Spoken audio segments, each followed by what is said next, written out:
क्या आप अपना सेविंग किया हुआ पैसा का ग्रोथ चाहते हो? हेलो फ्रेंड्स, मैं मलय सिन्हा एक सिपाही इस चैनल में आपका हार्दिक स्वागत करता हूं। इस वीडियो में आप जान पाएंगे कि आपका जो सेविंग किया हुआ पैसा है उसके साथ क्या करें। क्या सेविंग में ही रख दें? जी नहीं। अगर आप सेविंग में ही उसको पैसा को यूं ही रख दोगे तो पैसा आपका जमा होगा जरूर, लेकिन उसका ग्रोथ नहीं हो पाएगा। तो हमें चाहिए क्या? पैसा का ग्रोथ। हम बार बार पैसा जमा नहीं कर सकते क्योंकि हम काम जो है लिमिटेड सैलरी में करते हैं। हम काम जो करते हैं उसमें एक लिमिटेड सैलरी हमें मिलता है, तो हम पैसा को इस तरह से बढ़ाने का कोई ऑप्शन हमारे पास नहीं है। तो जो पैसा हमने सेविंग करके रखे हुए हैं, मैं पिछले वीडियो में आपको बताया था जैसे फिनेंशियल फ्रीडम, उस वीडियो को आप देखिए, आपको पता चल जाएगा कि किस तरह से पैसा को सेविंग करना चाहिए। तो जो भी है, अब सेव किया हुआ पैसा के साथ हम क्या करें? दोस्तों, आपका एज अगर 20, 22 या 30 तक है, इसके दरमियान आपका अगर एज है तो ये बहुत ही अच्छा अपॉर्चुनिटी है आपके साथ, क्योंकि आपका एज कम है तो you can take a risk.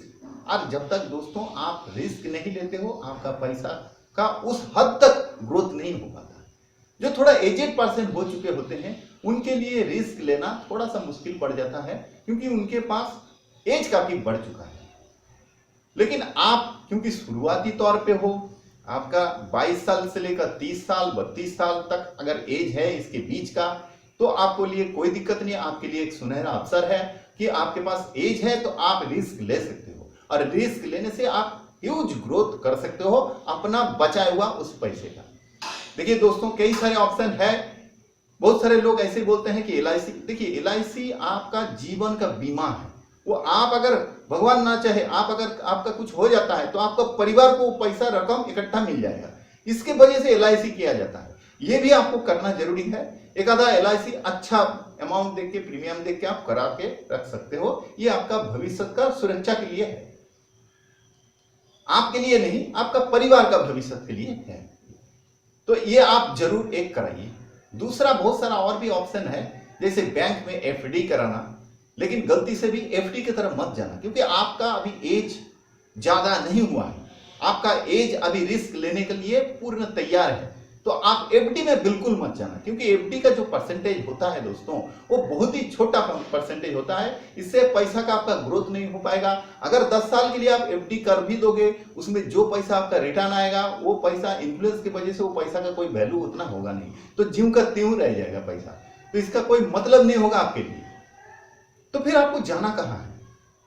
आप कोई भी अच्छा क्वालिटी देख के, अच्छा नामी ग्रामी जो म्यूचुअल फंड है ब्लू चिप वाला, उसको आप चूज कीजिए। आप चाहे तो आप किसी एजेंट का सहारा ले सकते हैं, आप ऑनलाइन में डायरेक्ट भी खरीद सकते हैं।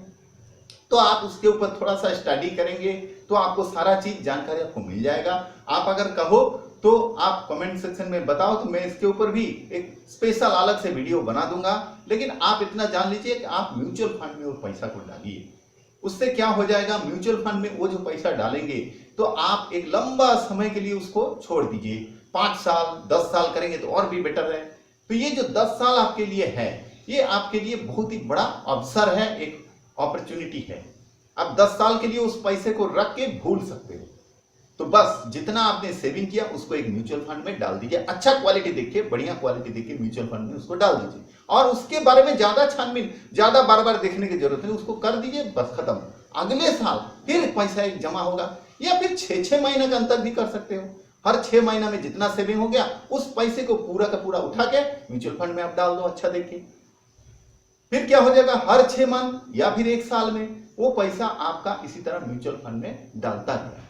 तो हर एक 10 साल बाद एक पहला वाला जो म्यूचुअल फंड है उसका मैच्योर होगा, फिर दूसरा 11 साल में होगा। तो इस तरह से क्या हो जाएगा, आपका एक समय के बाद हर एक साल में आपको एक अच्छा खासा पैसा जो है वो रिटर्न मिलेगा। और ये रिटर्न इतना जबरदस्त होने वाला है दोस्तों कि आप इसके बारे में सोच भी नहीं सकते हो। लेकिन शर्त यही है कि आज ही आपको इसके लिए पहला कदम उठा लेना पड़ेगा, बगैर कुछ सोचे समझे, बगैर इधर उधर देखे, बगैर संदेह जाहिर किए। कुछ भी डाउट मन में मत रखिए। जितना आपको LIC करना था एक प्रीमियम देके वो कीजिए, बाकी का पूरा पैसा म्यूचुअल फंड में लगाइए।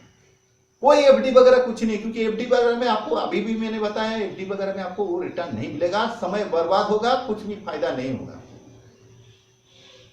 तो अगर आप इस तरह से प्लानिंग करके चलेंगे तो आप अच्छे खासे पैसा का अच्छा खासा फंड आप क्रिएट कर पाएंगे, आपका पैसे का अच्छा खासा ग्रोथ आप कर पाएंगे।